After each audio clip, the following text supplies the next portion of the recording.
आप देख रहे हैं इंडिया टाउन न्यूज, भारत की बात। नमस्कार, आप देख रहे हैं इंडिया टाउन न्यूज और मैं हूं आपके साथ मर्सी। छत्तीसगढ़ के सारंगढ़ बिलाईगढ़ जिले में सेवा सहकारी समिति बोहरा बहाल धान उपार्जन केंद्र पर 1.57 करोड़ रुपए का घोटाला सामने आया है, जिससे प्रशासनिक हलकों में हड़कंप मच गया है। इस मामले में पुलिस ने 6 कर्मचारियों के खिलाफ एफआईआर दर्ज की है। आरोप है कि इन कर्मचारियों ने मिलकर सरकारी धन का गबन किया है और किसानों के साथ धोखाधड़ी भी की है।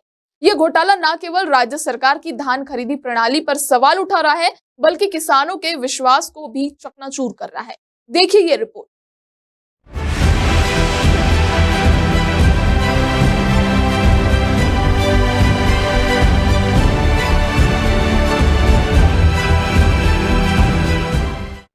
जांच में यह खुलासा हुआ कि बोहरा बहाल उपार्जन केंद्र में कुल 1,57,21,960 रुपए का गबन किया गया है।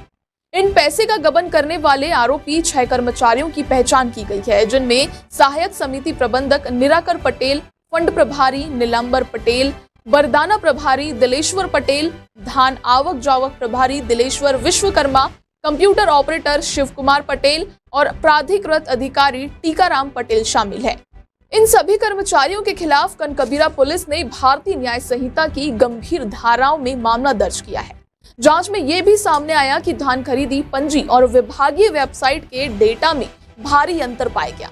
85 किसानों के नाम पर 4,633.60 क्विंटल फर्जी धान खरीदी दर्शाई गई थी, जबकि असल में 5,071.60 क्विंटल धान की कमी पाई गई। इसका मूल्य 1.57 करोड़ रुपए आका गया है। अधिकारियों के मुताबिक आरोपियों ने फर्जीवाड़ा करके सरकारी धन का दुरुपयोग किया और बोहरा बहाल उपार्जन केंद्र में बोगस प्रविष्टियां की है।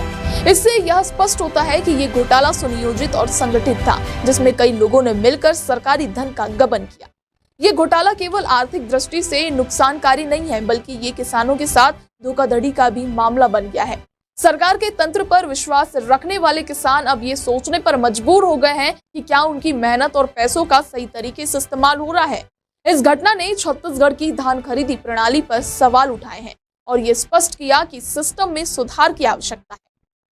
कनकबीरा पुलिस ने मामले की जांच शुरू कर दी और सभी आरोपी कर्मचारियों के खिलाफ एफआईआर दर्ज कर ली है।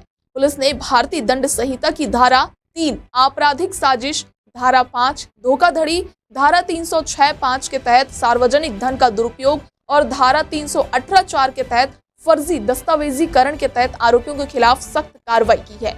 पुलिस के अनुसार इस घोटाले में और भी लोग शामिल हो सकते हैं, जिनकी पहचान की जा रही है। घोटाले के सामने आने के बाद किसानों और स्थानीय प्रशासन से कई शिकायतें प्राप्त हो रही है। प्रभावित किसानों का कहना है कि उन्हें इस धोखाधड़ी की वजह से भारी नुकसान हुआ है। वे चाहते हैं कि दोषियों को कड़ी सजा मिले और उनकी मेहनत का सही मूल्य दिया जाए।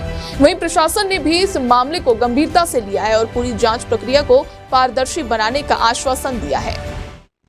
स्थानीय पुलिस अधिकारियों का कहना है कि मामले की विस्तृत जानकारी जारी है और जल्द ही आरोपियों के खिलाफ सख्त कदम उठाए जाएंगे। इस पूरे घोटाले ने एक बार फिर से सरकारी योजनाओं के प्रभावी कार्यान्वयन और निगरानी की आवश्यकता को उजागर किया है। साथ ही ये भी दर्शाया है कि व्यवस्था में किसी भी तरह की अनियमितता या भ्रष्टाचार को रोकने के लिए मजबूत कदम उठाए जाने चाहिए।